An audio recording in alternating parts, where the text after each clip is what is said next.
Welcome back to House TV Live. I'm Rick Spence, and with me today is Joni Spear with Joni Spear Interior Design out of Smithfield, Virginia. She's going to share with us her beautiful, over 100-year-old home, recently remodeled, a little bit about the kitchen, and of course, her beautiful little laundry room. So thanks so much, Joni, for joining us today. It's really great to have you here. Thank you. It's my pleasure, and what an honor to be featured on House like this. So let's jump in your kitchen. So what was your vision for this kitchen? It's got this beautiful classic design. You're sort of balancing the white with the dark elements. I'm seeing a lot of brass in here. What do you want to start with in the kitchen? My initial concept with the renovation was opening up. So we tore out a huge chunk of the walls so that allowed us to put in an island. Initially, there was a laundry area right in the middle of the kitchen.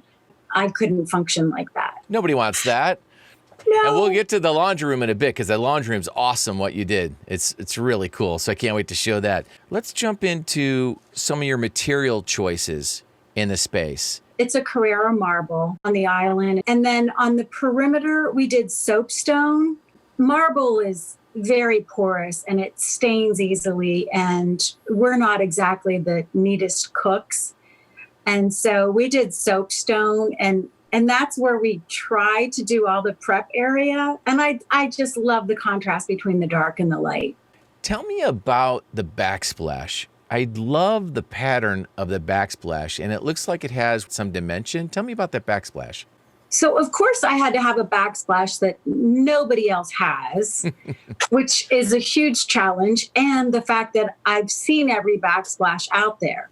So it took me quite a while. And I found this, and it's arabesque. Some of them have the relief patterns, and some are just the flush. And so I strategically put in the more three-dimensional ones randomly. So tell me about the sink area.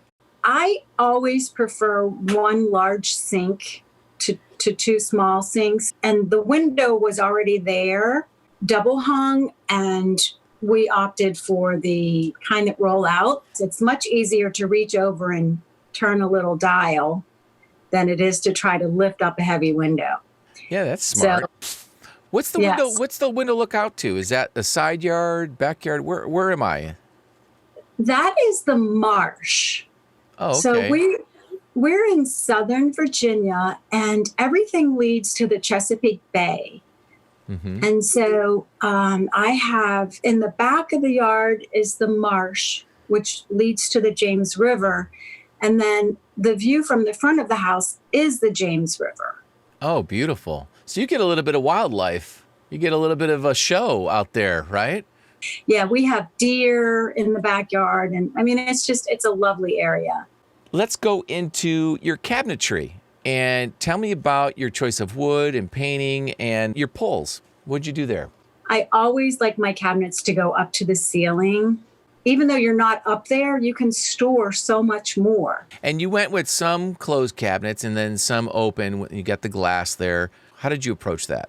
In my other house, I had like an antique china cabinet with open glass shelves, and I absolutely loved it. And so I wanted to bring that here, and you can see it comes all the way down to the countertop. I'm not that tall, I'm 5'4", and so everything's right at my reach. And I'm seeing a lot of brass. It seems like brass is making a big comeback. You know, in 10 years, are we going to say, what was I thinking? But I went ahead and I did do brass. And so I did the brass light fixtures in most of probably on the entire first floor. And then, of course, the hardware was also brass. And again, I was torn between traditional hardware, but then in the end, I just opted for just a minimalist look. Mm-hmm. And so I just did the pools. And the kitchen faucet is matte black with brass. It's not overpowering. That kind of combined the dark with the shiny. And then you'll see over the sink, I opted for sconces instead of like a light hanging over the sink, because when you walk in the front door, you know, you can see straight into the kitchen. And I just thought it made for a better view.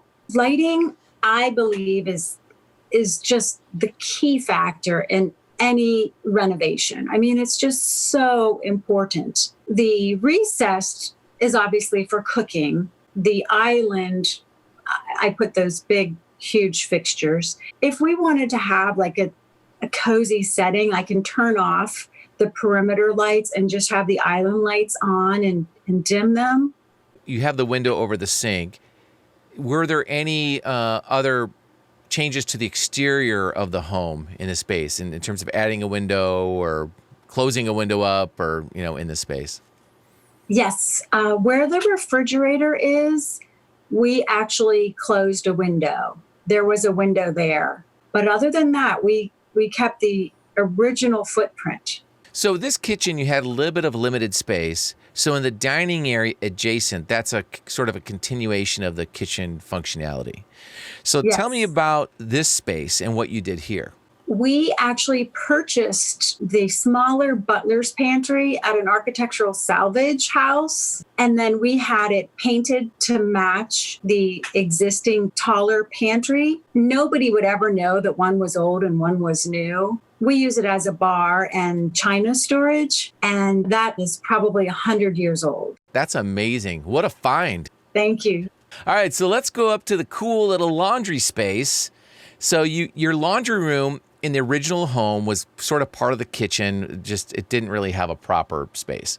So now you decide, I'm going to put this laundry room upstairs, and you create this beautiful little nook. Was this a closet or something? What was this that you took over? Tell me about your laundry room. So it literally was the hallway.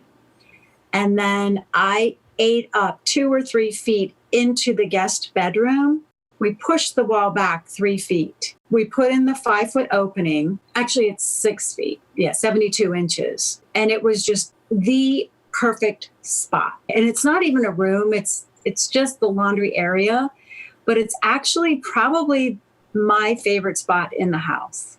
Yeah, that's nice. Mm-hmm. And you did the really cool tile along the sort of the backsplash within here and with the occasional black tile. And tell me how you came up with that. It's actually leftover material from the guest bath. I literally had 3 black tiles left. And so we used those 3 black tiles. And I mean, I think it's just the cutest thing ever. It's super cool. It adds so much personality to it. It's like a Dalmatian laundry room. I've always wanted a sink in my laundry room. I paint, I do all kinds of stuff, and I always wanted a sink. And so we were able to tuck in that tiny little sink, but it's so functional for hand washing, clothing, paint brushes. It's literally a slop sink. And then you can see we have storage below the counter and above the counter.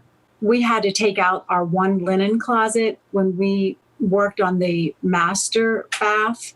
So that's linen storage as well. So it's fully functioning. Why do you think people love laundry rooms so much? What is the It's amazing. We did a piece on a laundry room. This woman in Utah had like 7 kids, and she did this really cool remodel. And the video has 10 million views or something like that right now. What is it about the laundry room?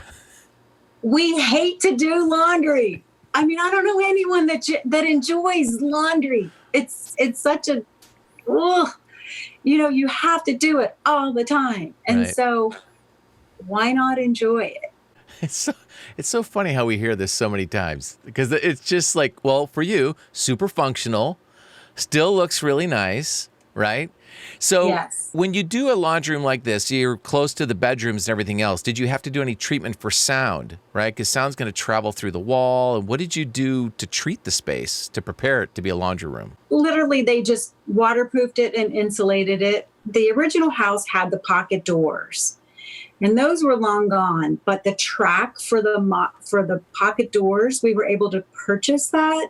And it's actually this exact same size as the laundry area. And so our intention was to hang that and hang panels that could close so that it would absorb the sound. We just have not gotten around to doing that yet. Yeah. It sounds like it's not really an issue during the day. If you're doing laundry room during the day, it's not an issue. So did you see the floors, the hand-painted floors going up? The steps were shot. I didn't want to refinish them. And so I thought, I'm just going to paint them. They're black and white. So it looks like there's a runner coming down. And I will tell you that not one of those steps is level. So I had to go there with a straight edge and measure every single step before I could paint it. Oh, boy. Yeah. But I think it makes me so happy. And I go up and down those stairs, 20 times a day. So it makes me happy to do that.